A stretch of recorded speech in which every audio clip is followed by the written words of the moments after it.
I can't, this is why I can't record anything. This is why. Anyway, I wanted to talk about divination and ways to communicate with spirits or ancestors or whatever you feel like, right? It's that time of year. Of course, you can do this all year round, but this time of year, there's just something about it that brings that energy in. I'm going to get started this week. I do want to say before I get into this video, I wanted to kind of give Carrie at Carrie Mystical Musings a little shout out. She's going to be doing some awesome ancestor stuff over on her channel, and I'm really excited to see what she's going to be talking about. Her link will be in the description, so please go over and give her a sub. She deserves it. Part of a huge collaboration that Rochelle over at Amethyst Ascension put together. Lovely ladies, lovely creators, so go check them out.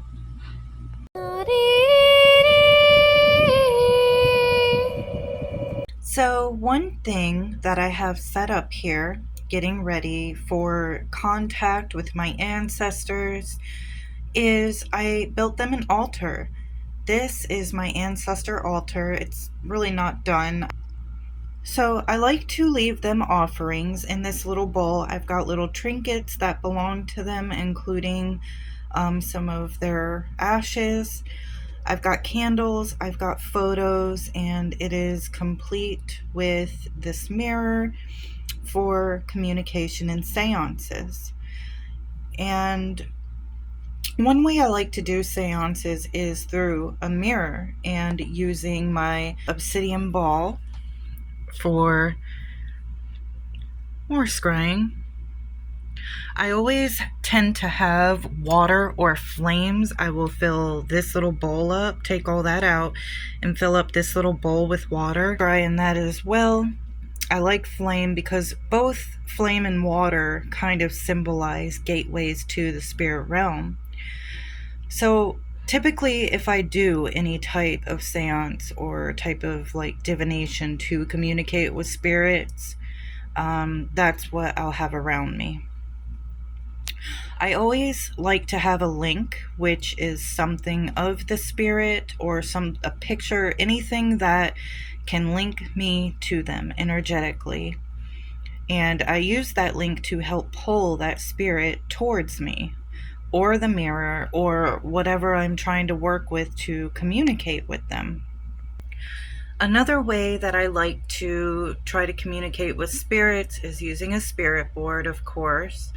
It's a very common way, but sometimes when I see a spirit or I can hear them, sense them, and there are people around me that would like to communicate or participate and they can't see spirits, it's a good way to use myself as a link to the spirit and to relay messages to others around, or so that they can also experience the communication or conversation with the spirits. And of course we have tarot, but I like to ask my ancestors to connect with me and my higher self to talk to me using the cards. And I can say with confidence I've been very successful using this way. So try it if you haven't and see what you get. You might actually be surprised. Back to the ancestors. So every day to honor them, let's talk about that now that we kind of got ways of communication out of the way. Let's talk about ways we can honor our ancestors.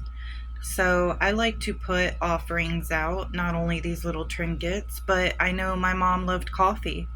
And so did my grandma. So every now and again, I will make them a cup of coffee and set it here. Or their favorite flowers. Or their favorite song I'll play right here for them. I come here to talk to them. I also have my ancestor tree that I made and consecrated.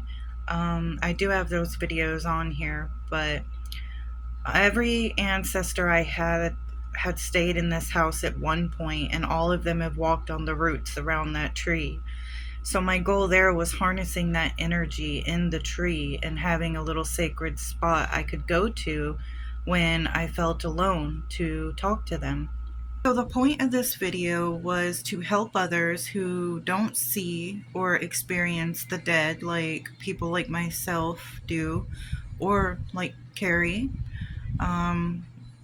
Help them find a way to communicate with spirits that they would like to communicate with.